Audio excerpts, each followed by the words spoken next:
Hello students, welcome again to computer science class. അപ്പോൾ നമ്മൾ computer സയൻസിൻ്റെ ക്ലാസ്സിൽ 5th ലെസൺ ആണ് ഡിസ്കസ് ചെയ്യുന്നത്. അതായത് വെബ് ഡിസൈനിങ് യൂസിങ് HTML.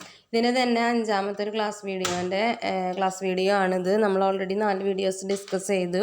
ഇത് അതിൻ്റെ തന്നെ കണ്ടിന്യൂഷൻ ആയിട്ടുള്ള ഒരു വീഡിയോ ആണ്. ഓക്കെ, അപ്പോൾ നമ്മൾ ഇന്ന് വീഡിയോയിൽ നമ്മൾ ഡിസ്കസ് ചെയ്യാൻ പോണത് ലിങ്ക്. അതായത് നമ്മൾ ലിങ്ക് എന്ന് പറഞ്ഞ ഒരു ഓൾറെഡി നമ്മൾ ടോപ്പിക്കാണ് ഡിസ്കസ് ചെയ്തുകൊണ്ടിരിക്കുന്നത്. ലിങ്ക്സ് എന്ന് പറഞ്ഞ ടോപ്പിക്, അതായത് നമ്മൾ കണ്ടു ഇൻറ്റേർണൽ ലിങ്കിങ്, എക്സ്റ്റേണൽ ലിങ്കിങ്, എങ്ങനെയാണ് നമ്മൾ ഹൈപ്പർ ലിങ്ക് ക്രിയേറ്റ് ചെയ്യുന്നത് എന്നുള്ളത്. ആ ടോപ്പിക്കിൻ്റെ തന്നെ സബ് ടോപ്പിക്കായിട്ട് വരുന്നത് എങ്ങനെയാണ് ഗ്രാഫിക്കൽ ഹൈപ്പർ ലിങ്ക്സ് ക്രിയേറ്റ് ചെയ്യുന്നതെന്നും എങ്ങനെയാണ് ഇമെയിൽ ലിങ്കുകൾ ക്രിയേറ്റ് ചെയ്യുന്നതെന്നുള്ള 2 ടോപ്പിക്കാണ് ഇന്നത്തെ വീഡിയോയിൽ നമ്മൾ ഡിസ്കസ് ചെയ്യാൻ പോകുന്നത്. ഓക്കെ, നമ്മളെ വീഡിയോയിൽ കടക്കാൻ ഫസ്റ്റ് ടോപ്പിക്കാണ് എങ്ങനെയാണ് ഗ്രാഫിക്കൽ ഹൈപ്പർ ലിങ്ക്സിനെ ക്രിയേറ്റ് ചെയ്യുന്നത്. ഓക്കെ, എന്താണ് ഗ്രാഫിക്കൽ ഹൈപ്പർ ലിങ്ക്സ്? അതായത് ഹൈപ്പർ ലിങ്ക് എന്താണെന്ന് നമ്മൾ ഓൾറെഡി കണ്ടു അല്ലേ. നമ്മൾ എന്താ ചെയ്യുന്നത്, ലിങ്ക് പ്രൊവൈഡ് ചെയ്യുന്നു അല്ലേ. അതായത് നമ്മൾ എന്തോ ഒരു ടെക്സ്റ്റ് ക്ലിക്ക് ചെയ്യുമ്പോൾ എന്ത് ചെയ്യുന്നു, ഒരു ലിങ്ക് ആയിട്ട് വർക്ക് ചെയ്യുകയാണ് ആ ടെക്സ്റ്റ്. അതായത് ലിങ്ക് എന്ന് വെച്ചിട്ടുണ്ടെങ്കിൽ എന്താണെന്ന് പറഞ്ഞു, ഹൈപ്പർ ലിങ്ക്സ് എന്ന് വെച്ചാൽ എന്താണെന്ന് പറഞ്ഞു, നമ്മൾ എന്ത് ചെയ്യുന്നു, നമ്മൾ നാവിഗേറ്റ് ചെയ്യുന്നു or jump into another page or document അല്ലേ. നമ്മൾ വേറൊരു പേജിലേക്കോ ഡോക്യുമെൻറ്റിലേക്കോ നമുക്ക് എന്താ ജമ്പ് ചെയ്യാൻ പറ്റണോ അല്ലേ. അതിനെയാണ് നമ്മൾ എന്ന് പറഞ്ഞത് ഹൈപ്പർ ലിങ്ക്സ് എന്ന് പറഞ്ഞത്. ഇവിടെ ഗ്രാഫിക്കൽ ഹൈപ്പർ ലിങ്ക്സ് എന്ന് വെച്ചിട്ടുണ്ടെങ്കിൽ എന്താണെന്ന് വെച്ചിട്ടുണ്ടെങ്കിൽ നമ്മൾ അതായത് ഒരു ഇമേജ്, സപ്പോസ് ഏതെങ്കിലും ഒരു നമ്മുടെ വെബ് പേജിൽ ഒരു ഇമേജ് കൊടുത്തിട്ടുണ്ട്. ആ ഇമേജിനെ നമ്മൾ ക്ലിക്ക് ചെയ്യുമ്പോൾ അതെന്ത് ചെയ്യുന്നു, നമുക്ക് ആ ഇമേജിനെ ക്ലിക്ക് ചെയ്യുമ്പോൾ അത് നാവിഗേറ്റ് ചെയ്യുന്നു ഇങ്ങോട്ട് വേറൊരു വെബ് പേജിലേക്കോ അല്ലെങ്കിൽ ഡോക്യുമെൻറ്റിലേക്കോ അത് നാവിഗേറ്റ് ചെയ്യുന്നു. ഇങ്ങനത്തെ ലിങ്കുകളെയാണ് നമ്മൾ എന്ന് പറയുന്നത് ഗ്രാഫിക്കൽ ഹൈപ്പർ ലിങ്ക്സ് എന്ന് പറഞ്ഞത്. ഓക്കെ, അപ്പോൾ നമ്മൾ എന്താ ചെയ്യുന്നത്, ഈ ഒരു ഇമേജിനെ ക്ലിക്ക് ചെയ്യുമ്പോഴാണ് അത് നാവിഗേറ്റ് ചെയ്ത് പോണത് അല്ലേ.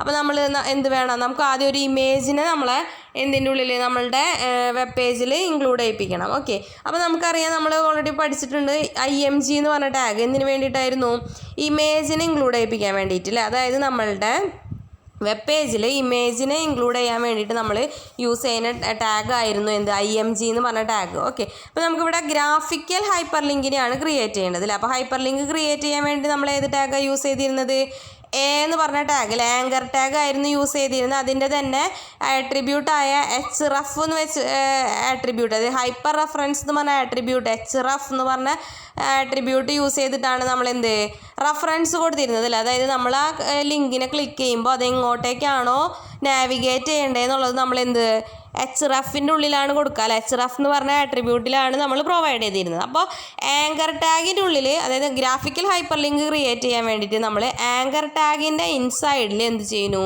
ഇമേജിനെ IMG ടാഗിനെ യൂസ് ചെയ്യുന്നു. ഓക്കെ, അതായത് ആങ്കർ ടാഗാണല്ലോ ഹൈപ്പർ ലിങ്ക് ക്രിയേറ്റ് ചെയ്യാൻ വേണ്ടിയിട്ട്. നമുക്കിവിടെ എന്താ വേണ്ടത്, ഗ്രാഫിക്കൽ ഹൈപ്പർ ലിങ്ക്. അപ്പോൾ നമ്മൾ എന്ത് ചെയ്യുന്നു, കറസ്പോണ്ടിങ് ഇമേജ് ഏതാണോ അതിനെ നമ്മൾ എന്ത് ചെയ്യുന്നു, ആങ്കർ ടാഗിൻ്റെ ഇൻസൈഡിൽ എന്ത് ചെയ്യുന്നു, ഇമേജിനെ യൂസ് ചെയ്യുന്നു.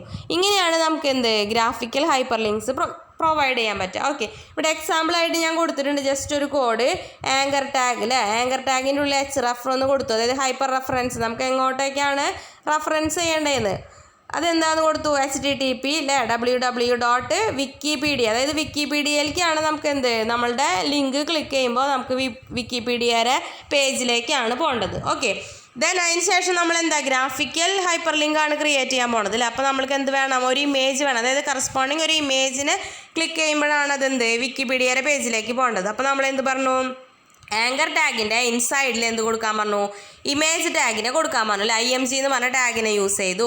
IMG എന്ന് പറഞ്ഞ ടാഗിന് നമ്മൾ ഒരുപാട് ആട്രിബ്യൂട്ട്സ് ഉണ്ടെന്ന് പഠിച്ചിട്ടുണ്ട് അല്ലേ. മസ്റ്റായിട്ട് യൂസ് ചെയ്യേണ്ട ഒരു ആട്രിബ്യൂട്ടാണ് SRC എന്ന് പറഞ്ഞത്, അതായത് സോഴ്സ്. ആ ഇമേജ് കൊടുക്കണം എന്നുണ്ടെങ്കിൽ നമുക്ക് ഇമേജിൽ ഓൾറെഡി നമ്മളൊരു ഇമേജിനെ നമ്മൾ സേവ് ചെയ്തിട്ടുണ്ടായിരിക്കും. ആ ഇമേജിൻ്റെ സോഴ്സ് കാണിക്കണം അല്ലേ. ഇമേജിനെ ഇൻക്ലൂഡ് ചെയ്യിക്കാൻ പറഞ്ഞു, എവിടെ നിന്നുള്ള ഇമേജാണ്, ഏത് ഇമേജാണെന്ന് കാണിക്കാൻ വേണ്ടിയിട്ട് അതിന് SRC സോഴ്സ് കാണിക്കണം. അപ്പോൾ നമ്മൾ കൊടുത്തു, ആ ഇമേജിൻ്റെ പാത്ത് കൊടുക്കണം കറസ്പോണ്ടിങ്. അപ്പോൾ നമ്മളിവിടെ പറഞ്ഞു, image.jpg അല്ലേ, JPG എന്ന് പറഞ്ഞിട്ട് കൊടുത്തു, സോഴ്സ് കൊടുത്തു. ദെൻ അതിൻ്റെ തന്നെ വേറൊരു ആട്രിബ്യൂട്ടാണ്, IMGയുടെ തന്നെ വേറൊരു ആട്രിബ്യൂട്ടാണ് alt എന്ന് പറഞ്ഞത്. ഓക്കെ, അതായത് നമുക്കിപ്പോൾ ഇമേജ് കൊടുത്തിട്ട് ആ ഇമേജ് കറസ്പോണ്ടിങ് ആയിട്ട് ഓപ്പൺ ആയില്ല എന്ന് വിചാരിക്കുക, ലോഡായിട്ട് വന്നില്ല എന്ന് വിചാരിക്കുക. അപ്പോൾ നമുക്ക് വേണം, നമുക്കൊരു ഓൾട്ടർനേറ്റീവ് ആയിട്ടൊരു മെസ്സേജ് കാണിക്കണം അല്ലേ. അപ്പോൾ അതിന് വേണ്ടിയിട്ട് നമ്മൾ യൂസ് ചെയ്യുന്ന ആട്രിബ്യൂട്ടാണ് ALT എന്ന് പറഞ്ഞത്. അപ്പോൾ ഇവിടെ എന്താ കൊടുത്തത്, ഇമേജ് ഓഫ് വിക്കിപീഡിയ, വിക്കി എന്ന് പറഞ്ഞിട്ട്, അതായത് അഥവാ ഇമേജ് ഓപ്പൺ ആയില്ലെങ്കിൽ തന്നെ, ലോഡ് ആയില്ലെങ്കിൽ തന്നെ കറസ്പോണ്ടിങ് ടെക്സ്റ്റ് നമുക്ക് കാണാൻ പറ്റും. ഓക്കെ, ഇമേജ് ഓഫ് വിക്കി എന്ന് പറഞ്ഞ ടെക്സ്റ്റ് കാണാൻ പറ്റും. ദെൻ ഇനി ആ ഇമേജിന് നമ്മൾ കൊടുത്തു, വിഡ്ത്തും ഹൈറ്റും പ്രൊവൈഡ് ചെയ്തു. ഓക്കെ, എന്തിനു വേണ്ടിയിട്ട് ആ ഇമേജിൻ്റെ സൈസ് അല്ലേ, വിഡ്ത്തും ഹൈറ്റും കൊടുത്തു. ദെൻ എന്ത് ചെയ്തു, നമ്മൾ പറഞ്ഞിട്ടുണ്ടായിരുന്നു ഇമേജ് IMG എന്ന് പറഞ്ഞ ടാഗിന് ക്ലോസിങ് ടാഗ് ഇല്ല എന്ന് പറഞ്ഞിട്ടുണ്ടായിരുന്നു. അപ്പോൾ ഇമേജിനെ നമുക്ക് ക്ലോസ് ചെയ്യേണ്ട കാര്യമില്ല, പക്ഷേ എന്ത് വേണം, ആങ്കർ ടാഗിനെ ക്ലോസ് ചെയ്യണം അല്ലേ. അതായത് നമ്മൾ പറഞ്ഞു എന്താ, ഈ ഗ്രാഫിക്കൽ ഹൈപ്പർ ലിങ്ക്സ് ക്രിയേറ്റ് ചെയ്യണമെന്നുണ്ടെങ്കിൽ IMG ടാഗിനെ എവിടെ യൂസ് ചെയ്യണമെന്ന് പറഞ്ഞു, എ ടാഗിൻ്റെ ഇൻസൈഡിലാണ് നമ്മൾ എന്ത് IMGനെ യൂസ് ചെയ്യുന്നത്. അപ്പോൾ IMGനെ യൂസ് ചെയ്ത് കഴിഞ്ഞപ്പോൾ നമ്മൾ എന്ത് ചെയ്തു, ആങ്കർ ടാഗിനെ ക്ലോസ് ചെയ്തു. ഓക്കെ, ഇതിപ്പോൾ നമ്മൾ നിങ്ങളുടെ ടെക്സ്റ്റിൽ ഒരു കോഡ് കൊടുത്തിട്ടായിരിക്കും, ജസ്റ്റ് എക്സാമ്പിളായിട്ട് അതിൽ നോക്കുക, ഇവിടെ ഒരു ഇമേജ് കൊടുത്തിട്ടുണ്ട് അല്ലേ. ഈ ഇമേജ് ക്ലിക്ക് ചെയ്യുമ്പോഴാണ് എന്ത്, നമ്മളുടെ കറസ്പോണ്ടിങ് എവിടേക്കാണോ റെഫർ ചെയ്ത് പോകേണ്ടത് അത് ആ സൈറ്റിലേക്ക് അല്ലെങ്കിൽ ആ പേജിലേക്ക് കറസ്പോണ്ടിങ് പോണത്. കണ്ട, ഇവിടെ ചെറിയൊരു സൈസിലുള്ള ഇമേജാണ് വന്നിരിക്കുന്നത് അല്ലേ. അപ്പോൾ അതിനെന്ത് വേണം, കറസ്പോണ്ടിങ് ഹൈറ്റും വിഡ്ത്തും ഒക്കെ പ്രൊവൈഡ് ചെയ്യണം, അതിന് അലൈൻമെൻ്റ് ഒക്കെ കൊടുക്കണം. നമ്മൾ ഈ IMG ടാഗ് കണ്ടിട്ടുള്ളതാണ്, ഓൾറെഡി അതിൻ്റെ ആട്രിബ്യൂട്ട്സ് ഒക്കെ പഠിച്ചിട്ടുള്ളതാണ്. ഇവിടെ നമുക്ക് എന്ത് വേണം, ആ ഇമേജിനെ നമ്മൾ എന്ത് ചെയ്യുന്നു, ആങ്കർ ടാഗിൻ്റെ ഉള്ളിൽ ഇൻക്ലൂഡ് ചെയ്യിപ്പിക്കുമ്പോൾ it works as a graphical hyperlink. അപ്പോൾ ആങ്കർ ടാഗിൻ്റെ ഉള്ളിൽ നമ്മൾ എന്ത് കൊടുക്കണം, റെഫറൻസ് കൊടുക്കണം, എങ്ങോട്ടേക്കാണ് മൂവ് ചെയ്യേണ്ടതെന്നുള്ളത്, ജമ്പ് ചെയ്യേണ്ടതെന്നുള്ളത്. ദെൻ അതിൻ്റെ ഉള്ളിൽ നമ്മൾ എന്ത് ഇമേജ് കൊടുത്തിട്ടുണ്ടെങ്കിൽ that work as a graphical hyperlink. Okay, അപ്പോൾ ഇത് ക്ലിക്ക് ചെയ്യുമ്പോഴാണ് എന്ത്, കറസ്പോണ്ടിങ് വിക്കിപീഡിയ അല്ലെങ്കിൽ റെഫറൻസ് എന്താണോ കൊടുത്തിരിക്കുന്നത് അങ്ങോട്ടേക്ക് പോവും. ഇവിടെ ലിങ്ക് ആയിട്ട് വർക്ക് ചെയ്യുന്നത് എന്താ, ഹൈപ്പർ ലിങ്ക് ആയിട്ട് വർക്ക് ചെയ്യുന്നത് ഇമേജാണ്.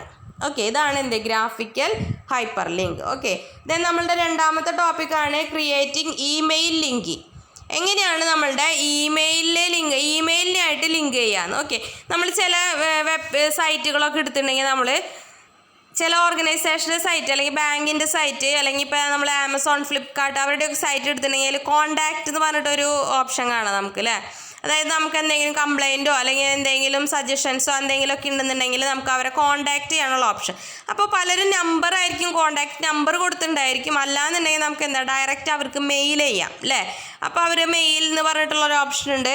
മെയിലിൽ നിന്ന് ക്ലിക്ക് ചെയ്യുമ്പോൾ എന്താ, അവരുടെ മെയിലിലേക്കാണ്, അതായത് നമ്മൾ സെൻഡ് ചെയ്യുന്ന മെയിൽ കറസ്പോണ്ടിങ് അവരുടെ മെയിലിലേക്കാണ് ലിങ്കായിട്ട് പോകണ്ടായിരിക്കുക. അങ്ങനെ നമുക്ക് ഇമെയിൽ ലിങ്കിങ് വേണമെന്ന് വിചാരിക്കുക. അതിന് വേണ്ടിയിട്ട് യൂസ് ചെയ്യുന്നത്, അതായത് ഇമെയിൽ ലിങ്കിങ് നമുക്ക് എന്താ നമ്മളുടെ വെബ് പേജിൽ പ്രൊവൈഡ് ചെയ്യാൻ പറ്റും. അതായത് നമ്മളിപ്പോൾ എന്തെങ്കിലും ഒരു ഇപ്പോൾ ഓർഗനൈസേഷനോ അല്ലെങ്കിൽ ഏതെങ്കിലും ഒരു സ്കൂളിൻ്റെ, ഇപ്പോൾ നമ്മളുടെ സ്കൂളിൻ്റെ തന്നെ നോക്കുകയെന്ന് വെച്ചിട്ടുണ്ടെങ്കിൽ കോൺടാക്റ്റുകൾ കാണാമെന്ന് വെച്ചിട്ടുണ്ടെങ്കിൽ അല്ലേ, അതേപോലെ തന്നെ ഒരുപാട് ബാങ്കിൻ്റെ ഒക്കെ ആണെന്നുണ്ടെങ്കിൽ എന്താ, നമുക്ക് നമ്മളുടെ എന്തെങ്കിലും കാര്യങ്ങളൊക്കെ ഉണ്ടെന്നുണ്ടെങ്കിൽ അവർക്ക് മെയിൽ ചെയ്യാൻ പറ്റും നമുക്ക്. പക്ഷെ നമുക്ക് അവരുടെ മെയിൽ ID അറിഞ്ഞു എന്ന് വരില്ല അല്ലേ. അപ്പോൾ നമ്മളെന്താ അവരുടെ സൈറ്റിൽ കോൺടാക്റ്റ് അല്ലെങ്കിൽ മെയിൽ എന്ന് പറഞ്ഞൊരു ഓപ്ഷൻ ഉണ്ടാവും. അത് ക്ലിക്ക് ചെയ്യുമ്പോൾ അതെന്താ, അതൊരു ഹൈപ്പർ ലിങ്ക് ആയിരിക്കും. അത് ക്ലിക്ക് ചെയ്യുമ്പോൾ എന്താ അവരുടെ കറസ്പോണ്ടിങ് മെയിലിലേക്കാണ് പോണത്. നമ്മളുടെ മാറ്റർ എന്താണെന്ന് വെച്ചിട്ടുണ്ടെങ്കിൽ ജസ്റ്റ് അത് ടൈപ്പ് ചെയ്തിട്ട് നമുക്ക് സെൻഡ് ചെയ്യാം. അപ്പോൾ അവിടെ എന്താ ഇമെയിൽ ലിങ്കിങ് ആണ് വരുന്നത്. അപ്പോൾ അങ്ങനെ ഇമെയിൽ ലിങ്കിങ്ങിന് വേണ്ടിയിട്ട് നമ്മൾ എന്താ യൂസ് ചെയ്യുന്നതെന്ന് വെച്ചിട്ടുണ്ടെങ്കിൽ ഹൈപ്പർ ലിങ്കിൻ്റെ തന്നെ ഒരു പ്രോട്ടോക്കോൾ ഉണ്ട്, Mail2 എന്ന് പറഞ്ഞൊരു പ്രോട്ടോക്കോൾ. ഓക്കെ, Mail2 അതായത് മെയിൽ ചെയ്യാൻ വേണ്ടി Mail2 അല്ലേ. നമുക്ക് ആ പറയുന്നവർക്ക് എന്താ, ആർക്കാണോ മെയിൽ ചെയ്യേണ്ട അവരുടെ അഡ്രസ്സ് കൊടുക്കുക. അതിന് വേണ്ടി യൂസ് ചെയ്യുന്ന പ്രോട്ടോക്കോളാണ് Mail2. ഓക്കെ, അപ്പോൾ ഇവിടെ ഒരു എക്സാമ്പിൾ കൊടുത്തിട്ടുണ്ട്. എന്താ, നമ്മൾ ലിങ്കിങ് തന്നെയാണല്ലേ. അപ്പോൾ എന്ത് യൂസ് ചെയ്യണം, മസ്റ്റായിട്ട് ആങ്കർ ടാഗ്, ടാഗ് യൂസ് ചെയ്യണം. ദെൻ അതിന് ശേഷം എന്താ, അതിനൊരു റെഫറൻസ് എന്തായാലും വേണം അല്ലേ. അതായത് ആങ്കർ ടാഗ് യൂസ് ചെയ്യുന്നുണ്ടെങ്കിൽ അതിന് റെഫറൻസ് മസ്റ്റായിട്ട് വേണം. എന്തുകൊണ്ടാ, അത് എവിടേക്കാണ് റെഫർ ചെയ്യുന്നതെന്ന് കാണിക്കണം അല്ലേ. അപ്പോൾ എവിടേക്കാണ് റെഫർ ചെയ്യുന്നത്, ഇവിടെ നമുക്ക് എന്താ വേണ്ടത്, ഇമെയിൽ ലിങ്കിങ് ആണ് വേണ്ടത് അല്ലേ. അപ്പോൾ റെഫറൻസിൽ നമ്മൾ എന്ത് കൊടുത്തു, Mail2 എന്ന് പറഞ്ഞ പ്രോട്ടോക്കോൾ കൊടുത്തു. അതായത് നമ്മൾ മെയിൽ ചെയ്യാൻ പോണത് ഇമെയിൽ ലിങ്കിങ് ആണ് ചെയ്യാൻ പോണതെന്ന് കാണിക്കാൻ വേണ്ടിയിട്ട് ഹൈപ്പർ റെഫറൻസ് = Mail2 എന്ന് കൊടുത്തു. ദെൻ Mail2 കൊടുത്തിട്ട് 2 കോളൻ കുത്ത് വേണം, അതായത് കോളൻ ഇടണം. എന്നിട്ട് നമ്മൾ എന്ത് കൊടുക്കുക, ഏതാണോ നമ്മളുടെ മെയിൽ അഡ്രസ്സ്, ഏത് അഡ്രസ്സുമായിട്ടാണോ നമുക്ക് ലിങ്ക് ചെയ്യേണ്ടത്, ദെൻ ആ കറസ്പോണ്ടിങ് അഡ്രസ്സ് പ്രൊവൈഡ് ചെയ്യുക. ഓക്കെ, Mail2 കൊടുക്കണം അവിടെ. ബിക്കോസ് എന്താ, നമ്മൾ ഇമെയിൽ ലിങ്കിങ് ആണ് ചെയ്യാൻ പോണത് അല്ലേ. ദെൻ അതിന് ശേഷം എന്താ, നമ്മൾക്ക് എന്താണോ നമ്മളുടെ ആങ്കർ ടാഗിനെ ക്ലോസ് ചെയ്തു, എന്ത് ടെക്സ്റ്റ് അല്ലെങ്കിൽ എന്ത് വേർഡ് ക്ലിക്ക് ചെയ്യുമ്പോഴാണ് കറസ്പോണ്ടിങ് മെയിലിലേക്ക് പോകേണ്ടത് അല്ലേ. ഇവിടെ SCRT എന്ന് പറഞ്ഞാൽ അല്ലേ, SCRTയുടെ ഇമെയിലിലേക്കാണ് നമുക്ക് ലിങ്ക് ചെയ്യേണ്ടത്. അപ്പോൾ SCRT എന്ന് പറഞ്ഞതാണ് എന്ത്, ഇവിടെ നമ്മൾ ലിങ്കായിട്ട് വരേണ്ടത്. ദെൻ ആ ലിങ്ക് ക്ലിക്ക് ചെയ്യുമ്പോൾ നമുക്ക് എന്ത് വേണം, അവരുടെ മെയിലിൽ പോയിട്ട് നമുക്ക് അല്ലേ കറസ്പോണ്ടിങ് മെയിൽ ചെയ്യാനുള്ളൊരു ഓപ്ഷൻ വേണം, മെയിലിനായിട്ടുള്ളൊരു ലിങ്കിങ് വേണം. ഓക്കെ, ഇതെങ്ങനെയാണ് വരുന്നതെന്ന് വെച്ചിട്ടുണ്ടെങ്കിൽ നമ്മുടെ ടെക്സ്റ്റിൽ കൊടുത്തിട്ടുണ്ടായിരിക്കും. ഇമെയിൽ ലിങ്കിങ്ങിൻ്റെ ഒരു എക്സാമ്പിൾ ഇവിടെ കണ്ട SCRT എന്ന് പറഞ്ഞത് ബ്ലൂ കളറിൽ വന്നു. Because it is A link അല്ലേ. എന്ത് ലിങ്കിങ് ആയിരുന്നു അവിടെ? ഇമെയിൽ ലിങ്കിങ് ആണ്. അപ്പോൾ SCRT എന്ന് പറഞ്ഞ ലിങ്ക് ക്ലിക്ക് ചെയ്യുമ്പോൾ എന്താ ചെയ്യാന്ന് വെച്ചിട്ടുണ്ടെങ്കിൽ അവരുടെ കറസ്പോണ്ടിങ് മെയിലിലേക്കാണ് പോകുക. അതായത് അവരുടെ മെയിലായിട്ട് ഇങ്ങനെ ഓപ്പൺ ആയിട്ട് വന്നിട്ടുണ്ടായിരിക്കും.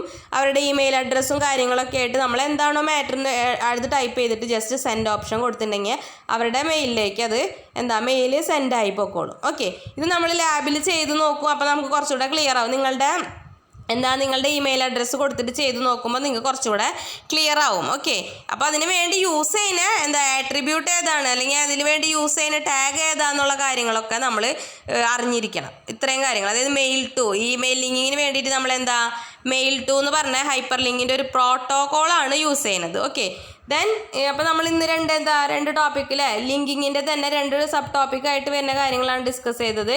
ഗ്രാഫിക്കൽ ഹൈപ്പർ ലിങ്കും ഇമെയിൽ ലിങ്കിങ്ങും ആണ്. 2 ടോപ്പിക്കും ക്ലിയർ ആയെന്ന് വിചാരിക്കുന്നു. എന്തെങ്കിലും ഡൗട്ട്സ് ഉണ്ടെങ്കിൽ ചോദിക്കാം. Okay, thank you for watching.